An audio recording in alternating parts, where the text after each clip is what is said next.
warahmatullahi wabarakatuh. Waalaikumsalam warahmatullahi wabarakatuh. Alhamdulillah rabbil alamin.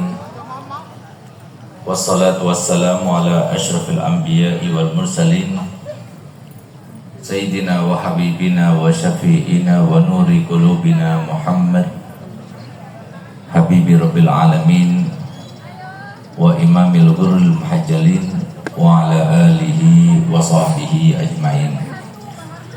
Subhanaka la ilma lana illa ma 'allamtana innaka antal alimul hakim.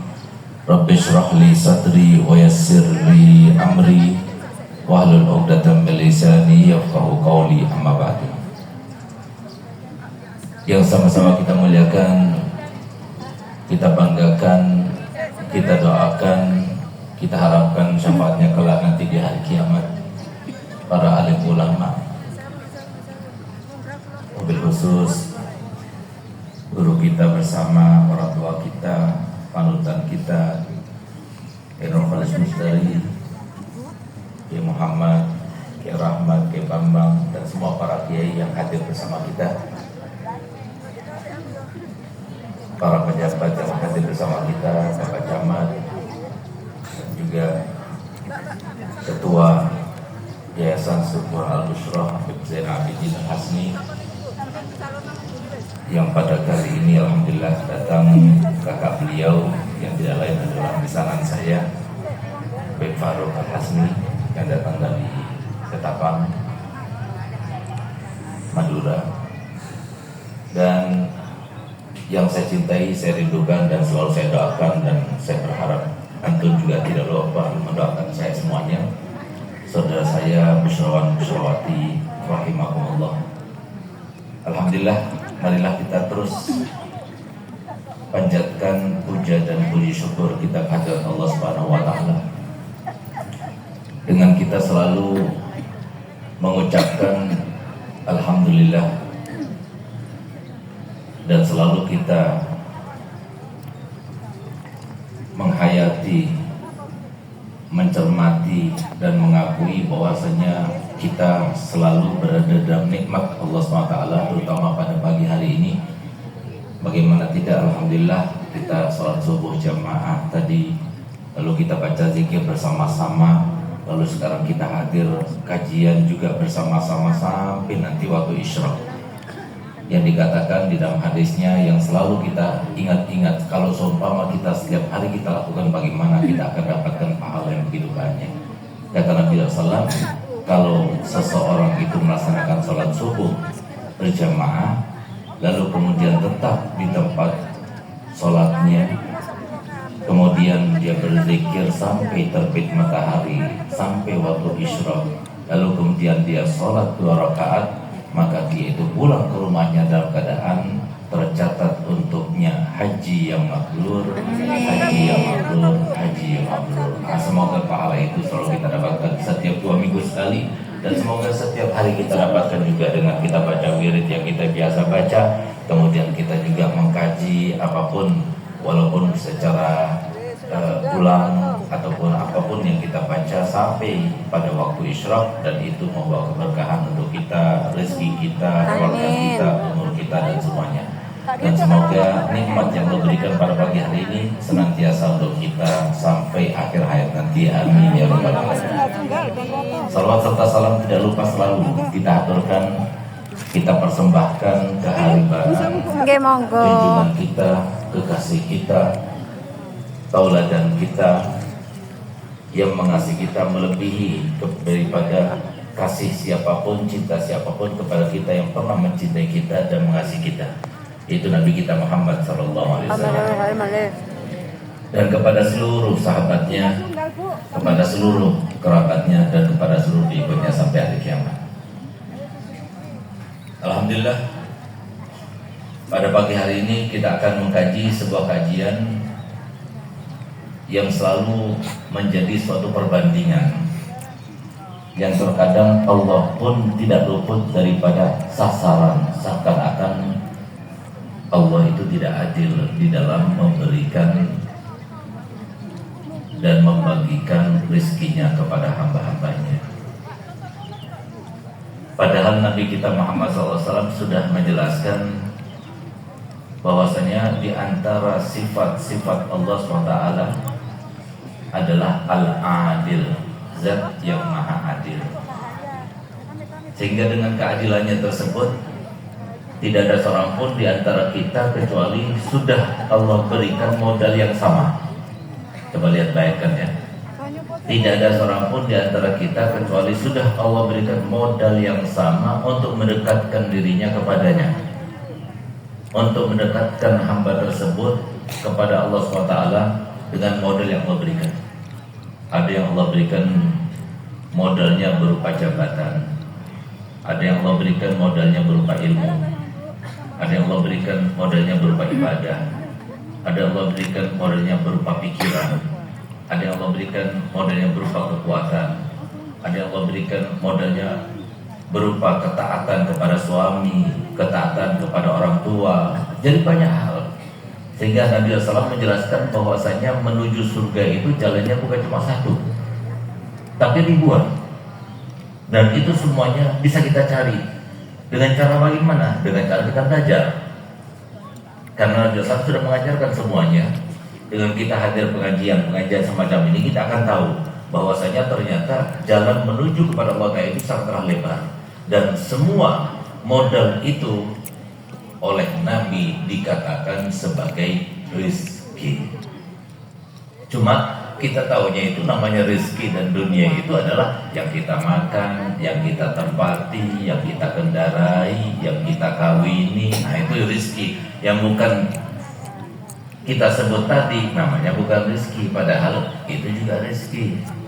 Sehingga para ulama membagikan rizki itu menjadi dua. Ada rizki hissi, ada rizki maknawi. Rizki hissi itu adalah rizki yang bisa kita pandang, bisa kita rasakan, bisa kita raba. Itu namanya rizki hissi, seperti makanan, mobil, rumah yang kita tempati. Itu rizki hissi namanya. Dan itu yang bikin banyak orang kacau balau. Dan itu adalah cobaan Allah yang kemudian dijadikan salah satu musuhnya manusia yang empat itu. Musuh manusia yang empat yang Allah jadikan sebagai sebab ujian, sehingga kemudian Allah Ta'ala berfirman, liyabluwakum ayyukum ahsanu amala. Itu dengan empat. Yang pertama setan, yang kedua hawa, yang ketiga nafsu, yang keempat dunia. Itu dunia yang hissi. Tapi kalau dunia manawi semuanya bagus. Maghfirah, sakinah, kita merasa senang duduk di majelis taklim, merasa tenang duduk di majelis taklim, mendapatkan kesehatan tanpa terasa, kita mendapatkan kenikmatan dan lain sebagainya. Yang bukan rezeki yang tampak kepada kita itu adalah lebih banyak, dan itu lebih menguntungkan karena bukan termasuk ujian, tapi merupakan sebuah keuntungan yang bisa kita gunakan nanti di akhirat. Suatu kelebihan yang kita bisa rasakan nanti di akhirat, bukan di dunia. Nah, oleh karena itu, karena keuntungannya itu nanti di akhirat, banyak yang tidak merasakan di dunia. Karena tidak bisa dirasakan di dunia, sehingga banyak orang yang mengabaikan. Kalau seumpama dikasih pilihan mana yang lebih dipilih, yang dirasakan di dunia sama dirasakan di akhirat, banyak orang yang memilih yang dirasakan di dunia yang lebih dipilih. Sehingga kata Nabi SAW, 2 rakaat itu loh yang kita laksanakan tadi sebelum sholat subuh, itu kata Nabi SAW lebih baik daripada dunia dan seisinya. Lebih baik daripada dunia dan seisinya. Tapi kalau seumpama kita suruh pilih antara 2 rakaat tadi sama kita mendapatkan dunia dan seisinya, pasti kita semuanya memilih dunia dan seisinya. Tapi kalau kita tahu apa yang Allah gambarkan, Allah tampakkan daripada pahala yang Allah berikan kepada mereka yang melaksanakan sholat 2 rakaat saja sebelum sholat subuh, daripada sunnah al-fajar yang disebut dengan sunnah qabliyah subuh itu, maka kita pasti akan memilih 2 rakaat itu. Cuma karena belum tampak, karena nanti kelihatannya, maka kita lebih memilih dunia dan seisinya. Jangankan dunia dan seisinya, mungkin cuma uang 500.000 saja kita pilih dia daripada 2 rakaat sunat al-fajar itu. saya pilih 500.000 tapi saya nggak sholat 2 rakaat sebelum subuh, ketimbang saya sholat 2 rakaat sebelum subuh tapi saya nggak dapat 500.000. Itu mungkin kita pilih, karena apa? Karena terasa sekarang 500.000-nya. Tapi kalau orang-orang betul-betul ditampakkan oleh Allah SWT bagaimana pahala 2 rakaat itu nanti di akhirat, maka pasti semuanya akan memilih 2 rakaat yang sebelum subuh. Ini salah satu contoh dan gambaran kenapa manusia itu lebih memilih yang hissi ketimbang maknawi. Yang hissi inilah yang sekarang kita akan bahas ini. Yang hissi ini beda-beda. Sebelum kita lahir, kita harus imani, kita harus yakini, kita harus percayai antara orang tua dengan anak beda-beda, antara saudara dengan saudaranya beda-beda, rezekinya itu beda-beda. Bahkan sebelum kita lahir 4 bulan atau ketika kita berada dalam rahim ibu kita 4 bulan, itu sudah Allah tentukan. Dari mulai lahir sampai kita meninggal sudah Allah tentukan. Hari pertama sekian kita dapat, hari kedua sekian kita dapat, sampai kita meninggal sudah Allah tentukan. Cuma keberkahannya dan tidak berkahnya itu Allah berikan. Sehingga yang harus kita cari, bagaimana kita mendapatkan rezeki itu supaya barokah. Itu yang harus kita cari. Umur sedikit tapi barokah, rezeki sedikit tapi barokah, apalagi rezeki yang banyak dan barokah. Itu yang kita cari, dan semoga itu yang ditentukan oleh Allah Subhanahu wa Ta'ala. Nah, oleh karenanya dikatakan oleh para ulama, sebenarnya yang jadi permasalahan buat kita semuanya bukan cari rezeki yang banyak, cari uang yang banyak, cari dunia yang banyak, tidak. Tapi yang kita harus cari itu adalah keberkahannya. Yang jadi masalah itu bukan cari istri yang cantik, anak yang banyak, yang ganteng-ganteng, yang pintar-pintar, tidak. Tapi yang harus kita cari itu adalah istri yang barokah, anak yang barokah.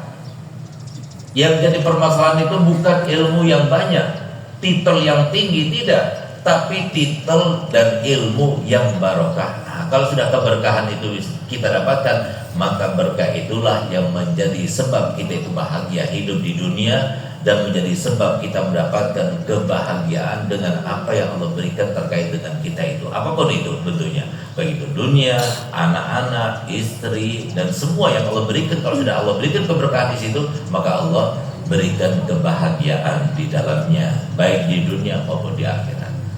Sekarang kita akan bahas apa itu berkah. Berkah itu adalah sebagaimana disebutkan dan dijelaskan oleh Imam Ghazali, berkah itu adalah ziyadatun fil khair, berlebihan, pertambahan secara berlebih-lebih dalam kebaikan. Sebagaimana dikatakan oleh Habib Ali Habsyi yang mengarang kitab Maulid Simtud Durar, habbah idza barakal maula tulaqi hubub. Satu butir, kalau sudah Allah berkahi satu butir itu menjadi banyak butiran. Nah, itu berkah itu namanya. Umur yang sedikit tapi Allah berkahi menjadi seperti umur panjang. Amal sedikit tapi Allah berkahi seperti amal yang banyak. Harta yang sedikit tapi Allah berkahi jadi seperti harta yang banyak. Nah, itu artinya berkah. Nah, ini yang harus kita cari. Yang namanya rahmat Allah itu banyak, dan ketahuilah bahwasanya rahmat Allah itu bukan hanya untuk kaum muslimin. Rahmat Allah itu bukan hanya untuk kaum solihin. Rahmat Allah itu bukan untuk kaum muhsinin. Bahkan rahmat Allah itu untuk non muslim, untuk orang yang fasik, untuk orang yang tidak sholat, itu dapat rahmat Allah Ta'ala. Karena apa? Allah Ta'ala sendiri yang mengatakan dalam Al-Quran, Allah Ta'ala firman, wa rahmati wasi'at kulla syai', dan rahmatku akan meliputi segala sesuatu, semuanya. Iblis pun dapat rahmat Allah, dapat. Sehingga Pak, diperpanjang hidupnya, dikasih waktu untuk menjerumuskan manusia. Itu rahmatnya Allah sampai sekarang. Itu karena rahmatnya Allah. Nah, tapi Bukan sembarang rahmat yang kemudian menjadi nikmat, tapi rahmat yang menjadi nikmat kalau ada berkahnya. Mohon maaf, bukan sembarang istri yang membahagiakan suami, tapi istri yang barokah yang membahagiakan suaminya. Berapa banyak seorang istri yang punya suami yang ganteng? Berapa banyak seorang suami yang punya istri yang cantik, tapi ternyata bercerai? Ternyata mereka tidak bahagia dengan istrinya yang cantik dan suami yang ganteng. Kenapa? Nggak ada berkat di situ. Berapa banyak orang tua yang punya anak tampan, pandai, cerdas, tapi ternyata mereka tidak bahagia dengan anak-anaknya. Kenapa? Nggak ada berkahnya. Bahkan berapa banyak orang yang punya harta benda yang melimpah, banyak jumlahnya, melimpah hartanya, tapi tidak membahagiakan. Bahkan mohon maaf, banyak yang tertipu di antara kita. Disangkanya harta itu adalah hartanya dia, padahal dia itu fungsinya cuma mengumpulkan dan menjaga, tapi tidak menikmatinya. Itu termasuk harta yang tidak berkah. Karena maksud daripada harta, mohon maaf ya, harta itu kan untuk dinikmati. Sehingga Allah Ta'ala berfirman dalam Al-Quran, wa amma binikmati rabbika fahadis. Kalau kamu dapat nikmat daripada Allah Ta'ala, gunakan, pakai, dikonsumsi. Ini enggak dikumpulin sampai akhirnya banyak orang yang punya pikiran begini, kenapa gak dipakai? Kumpulin dulu Ustaz, hidup hemat dulu, nanti kalau sudah kaya baru kita nikmatin. Kita nunggu sampai kena diabetes, kita nunggu sampai stroke, kita nunggu sampai kena hipertensi, kita nunggu sampai kapan? Ya, yang betul itu adalah sesuai dengan firman Allah Ta'ala, wa amma bi nikmati rabbika fahadis. Kapan kita dapat nikmat? Pakai, gunakan. Bahkan kita teringat bagaimana seorang guru dari Banjarmasin, yaitu Abah Guru Zaini rahimahullah rahmatullah, yang haulnya itu memecahkan rekor muri karena paling banyak dihadiri oleh yang menghadirinya. Yang terakhir itu sampai 3 juta lebih, bahkan 5 juta lebih kata yang menghadirinya. Itu kata beliau, harta itu kalau kita tidak menggunakannya dengan penggunaan pembagian, dengan 3 pembagian, berarti kita termasuk orang yang merugi. Bagaimana caranya? Kita punya harta itu bagi 3. Sepertiga kita gunakan untuk kita dan keluarga. Harus kita yang cari. Keluarga kita yang paling berhak. Nabi sendiri yang menyatakan bahwasanya yang paling berhak untuk mendapatkan kenikmatan dan juga kenikmatan rezeki harta kita itu adalah keluarga kita. Bahkan Nabi yang mengatakan 1 dinar untuk sabilillah, 1 dinar untuk miskin, 1 dinar untuk janda, 1 dinar untuk yatim, 1 dinar untuk keluarga kita. Yang lebih besar pahalanya untuk keluarga kita, yang harus mendapatkan nikmatan keluarga kita dulu. Itu lebih utama karena mereka melihat, mereka merasakan, mereka paling dekat. Bahkan mereka yang paling menentukan kita ini baik atau tidak baik, kita ini orang soleh atau tidak soleh, yang menentukan, yang menyaksikan, yang menjadi saksi kepada Allah Ta'ala itu adalah keluarga kita paling dekat. Sehingga mereka yang paling berhak. Sehingga apa? Kalau kita punya uang, bikin rumah yang bagus, jangan maksakan diri. Waktu ini terbatas. Jangan sampai kita beruban sebelum waktunya. Utang sana, utang sini, jangan sampai kita itu maksakan diri. Kita mampunya bikin rumah sekian, ya sudah bikin sekian. Kalau kita bikin mampunya lebih bagus, bikin lebih bagus. Kita mampunya pakai kipas, ya cukup pakai kipas. Kita mampunya pakai AC, pakai AC. Mampu pakai AC, pakai kipas. Ngapain? Setiap hari kita mampu makan pakai tempe, cukup pakai tempe. Bisa lebih pakai tempe, lebih. Jangan setiap hari tempe terus. Jangan. Hebatnya wa amal binikmati rabbika fahadis. Kenapa? Karena kita tak hidup setiap hari. Kata Nabi SAW, innallaha yuhibbu an yara athara nikmatihi ala abdihi walau an yashraba syurbata fayahmadu alaih. Allah Ta'ala itu senang kalau seumpama hambanya itu menampakkan bekas-bekas nikmat yang Allah berikan kepadanya. Sehingga kalau seumpama dia itu minum, lalu kemudian dia meminumnya lalu mengatakan Alhamdulillah. Kan beda kan kalau minum air biasa sama air es. Kan beda kan kalau makan biasa sama makan yang spesial. Sehingga tambah enak makanannya, tambah banyak Alhamdulillahnya, tambah keras Alhamdulillahnya, tambah banter Alhamdulillahnya. Itu loh. Tambah banter Alhamdulillahnya, tambah senang Allahnya. Kita beli baju dengan niat supaya kita tambah Alhamdulillah kepada Allah Ta'ala, itu maksudnya tujuannya. Nah, ya, oleh karena itu maka di sini itu yang pertama, sepertiga pertama kita nikmati buat keluarga. Jangan lupa bawa keluarga kulineran, bawa keluarga umroh, bawa keluarga 1 bulan pergi ke restoran, jalan-jalan. Kalau kita mampu bawa. Nah, itu karena apa? Menyenangkan mereka, membawa mereka, healing bersama mereka, itu adalah termasuk ibadah yang paling besar. Kemudian sepertiga yang kedua diputar lagi untuk modal supaya tetap masih ada bulan depan, tahun depan, dan begitu seterusnya. Lalu sepertiga yang terakhir itu untuk kita investasikan bagi akhirat kita. Nggak berhak untuk intervensi keluarga kita. Saya yang capek, saya yang berhak. Dan itu kalau bisa jangan sampai tahu keluarga kita. Yang sepertiga terakhir itu untuk kita suami, kita bapak, kita yang mencari, ya, itu untuk akhirat kita. Bukan untuk siapa-siapa, untuk kita sendiri. Nah, tapi kalau kita sampai tahu keluarga kita, jangan, nanti kan kita masih perlu, jangan, kita masih ini. Nah, jadi akhirnya dicegah. Oleh karenanya Rasulullah mengatakan sedekah sir itu lebih baik daripada sedekah yang terang-terangan. Sedekah sir itu lebih bisa diterima oleh Allah Ta'ala daripada sedekah yang terang-terangan. Bahkan sedekah sir itu bisa memadamkan murkanya Allah. Karena apa? Karena jauh daripada ujian-ujian. Nah, termasuk ujian itu adalah keluarga.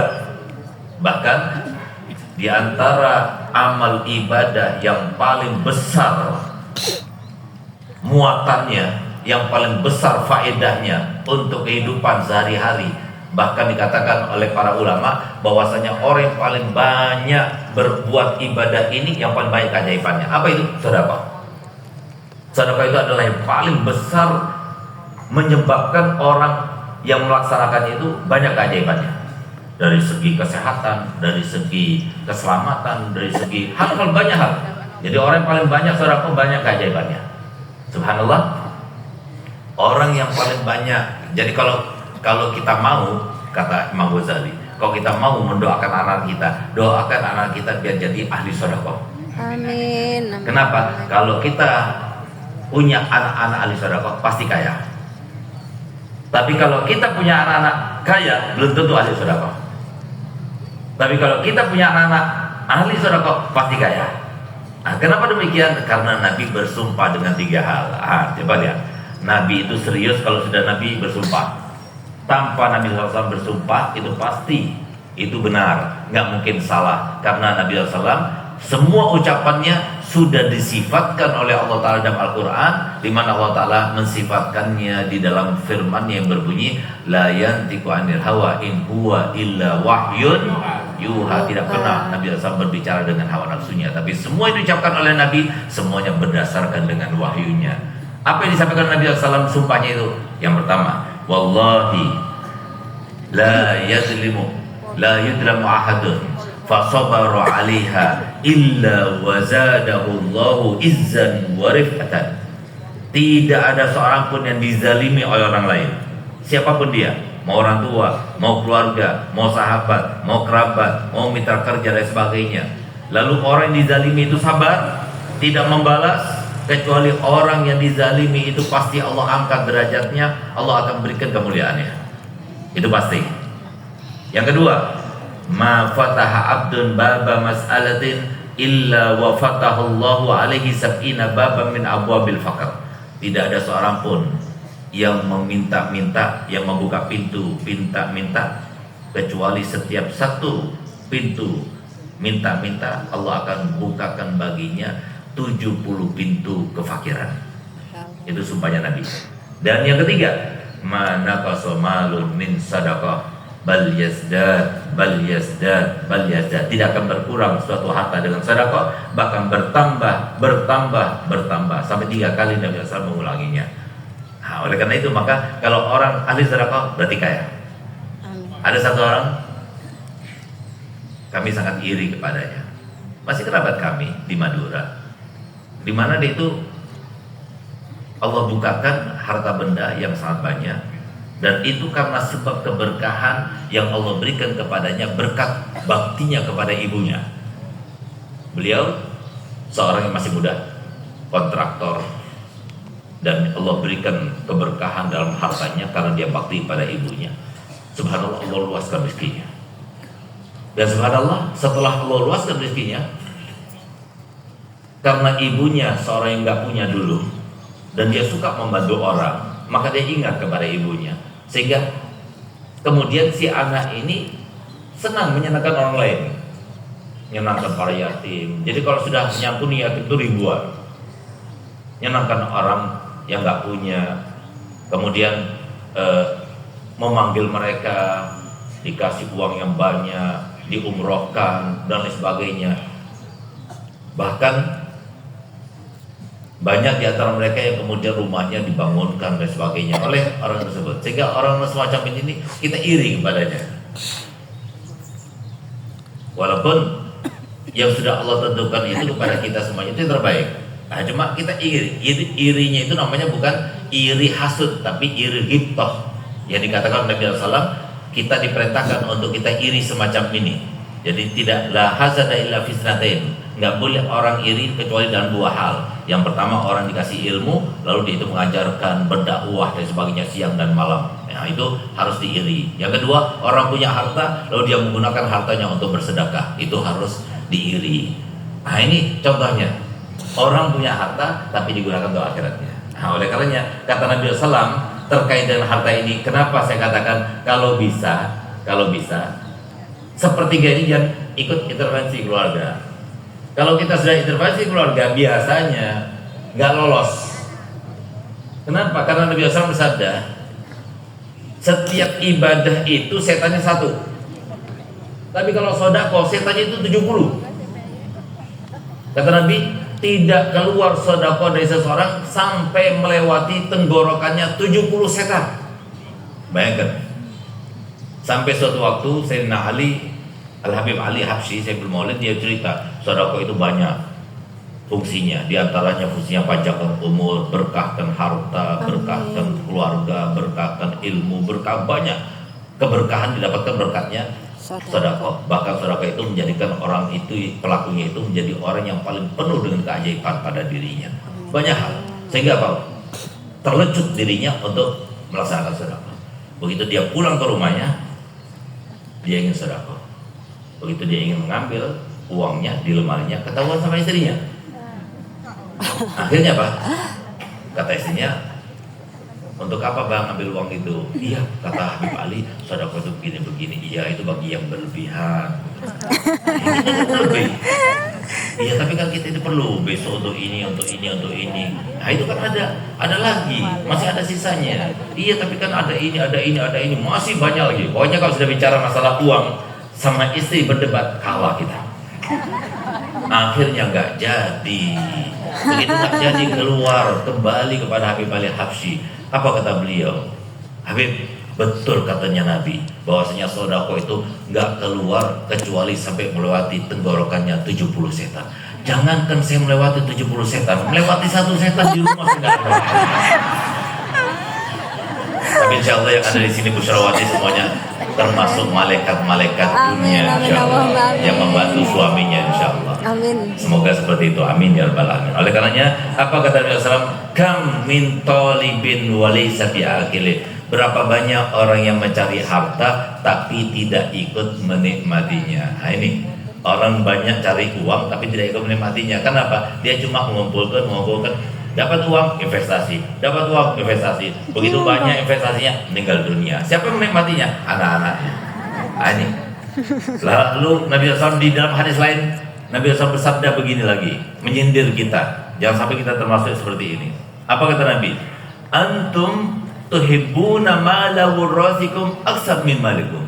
Kalian nih lebih mencintai harta waris kalian, harta ahli waris kalian ketimbang hartanya sendiri. Apa katanya sahabat Nabi? Man minna ya Rasulullah? Siapa di antara kita ya Rasulullah? Pastinya kita ini lebih mencintai harta kita sendiri. Apa kata Nabi SAW? Ma qaddamtum fahuwa malukum wa ma akhlaftum fahuwa malu wurrasikum.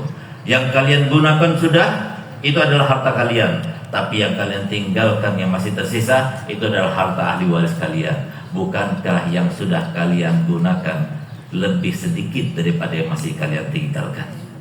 Maka mereka spontan mengatakan, iya Rasulullah, itulah maksudku. Kalian lebih mencintai harta ahli waris kalian ketimbang hartanya sendiri. Jangan sampai seperti itu.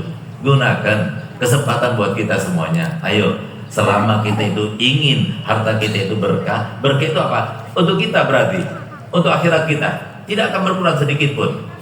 Tapi harta yang berkah itu, rezeki yang berkah, berarti yang berguna untuk kita mendapatkan ridhonya Allah. Tujuan kita hidup adalah mencari ridhonya Allah.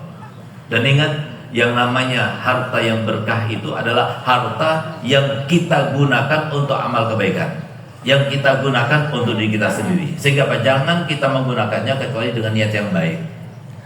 Jadi jangan sampai kita itu kemudian kurang pede. Saya bisa sedekah tapi sedikit. Jangan. Karena sedikit itu di sisi Allah itu banyak. Pernah suatu waktu Sayyidatuna Aisyah itu ingin bersedekah, tapi dia nggak ada apa-apa di rumahnya. Adanya cuma 1 biji kurma.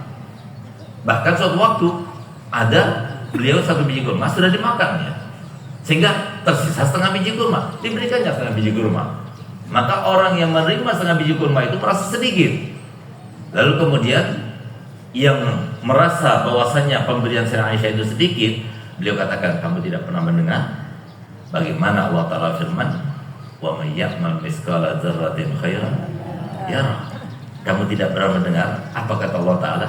Barang siapa yang berbuat baik 1 biji atom sedikit pun, 1 biji atom itu akan tampak kepada Allah Ta'ala. Ini bukan semua 1 biji atom, setengah biji kurma itu lebih berapa atom itu. Nah, jadi jangan pernah kita merendahkan kebaikan. Bisa jadi dengan setengah biji kurma kita mendapatkan ridhonya Allah. Apapun yang bisa kita lakukan, kita nggak bisa sedekah dengan harta, bisa sedekah dengan yang lainnya apa? Senyum. Nah, makanya Bu, terutama kita kan seperti saya wajahnya kan nggak terlalu tampan begini ya, tapi kalau senyum kan lebih bagus ya. Gitu. Jadi bahkan istri saya mengatakan jangan terus senyum, kenapa? Banyak memikat katanya. Nah, cuma masalahnya saya kan nggak bisa sedekah terus. Ya paling tidak saya sedekah dengan senyum. Bahkan banyak orang itu yang suudzon kepada orang lain, disangkanya orang sakit gigi. Kenapa? Begini terus, mukanya begini terus. Kenapa? Kayak orang sakit gigi gitu. Apa kata Nabi SAW? Apakah nggak bisa setiap ketemu sama orang mukmin, orang muslim yang dilaluinya itu senyum dengan wajah yang berseri? Itu sudah sodako, kata Nabi SAW. Sodako. Kita nggak bisa sodako, nggak bisa kita itu menyeluruhkan harta kita pada semua orang. Ya, setiap ketemu orang senyum, kan enak gitu. Kalau melihat orang senyum itu senang. Jadi kita banyak masalah, di rumah masalah, di jalan masalah, di luar masalah. Ketemu orang senyum, senang kita. Ini enggak, di rumah lihat istri cemberut, di luar lihat orang cemberut, di jalan lihat orang cemberut, akhirnya ke kantor juga cemberut kita. Malas jadinya. Ayo biarkan, biasakan. Busyrawan busyrawati, ciri-cirinya adalah selalu tersenyum. Siap? Busyrawan busyrawati, ciri-ciri mereka adalah kalau dilihat dipandang selalu tersenyum. Tapi jangan pernah tersenyum sendirian. Takutnya dikatakan orang gila.